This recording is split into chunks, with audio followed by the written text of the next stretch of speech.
Le mouvement Inamahoro poursuit sa chronique sur les droits de la femme en se focalisant sur la campagne des 16 jours d'activisme contre les violences basées sur le genre.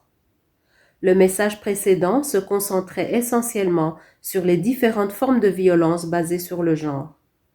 Aujourd'hui, nous allons mettre l'accent sur les différentes causes de ces violences. La violence à l'égard des femmes est une des manifestations des rapports de pouvoir inégaux entre les femmes et les hommes et constitue une grave violation des droits humains. Leurs causes sont multiples et interliées.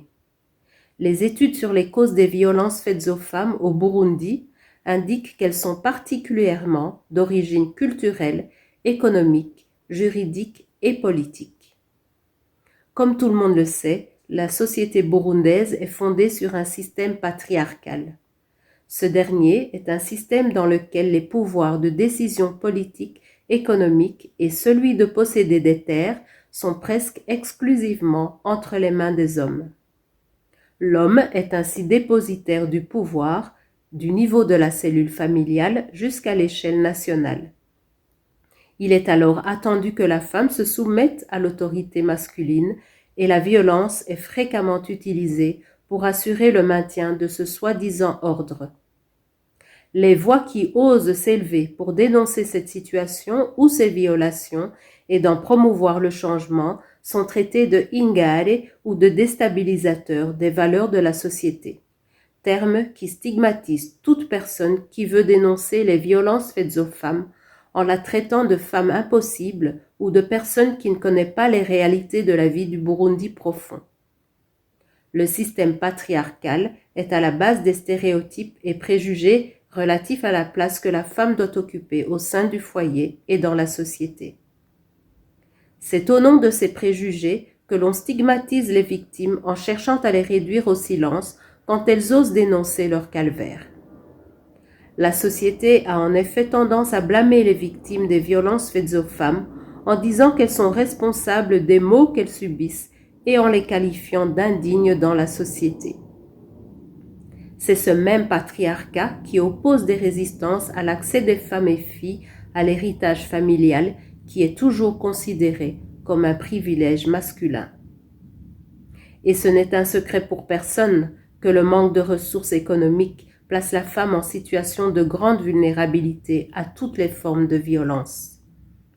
C'est pour les mêmes raisons que la femme burundaise est encore si peu représentée dans les sphères de prise de décision.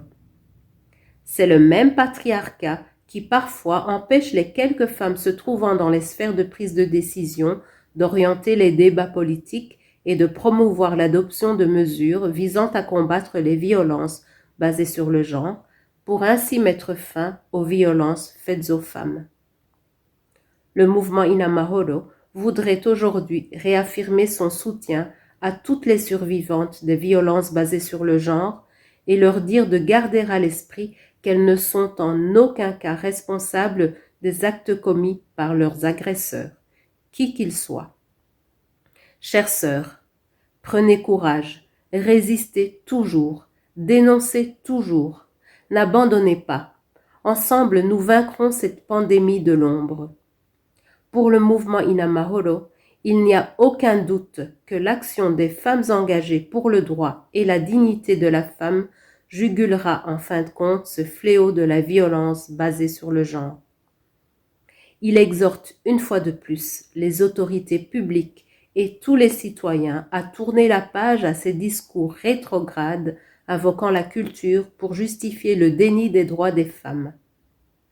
Les inégalités entre les hommes et les femmes et les attitudes sexistes qui ouvrent la voie aux violences faites aux femmes et aux filles ne doivent plus jamais être tolérées et justifiées dans notre société. Nous avons tous le devoir et le pouvoir de dire non aux violences faites aux femmes et aux filles pour que triomphent encore dans notre pays les valeurs d'Ubuntu.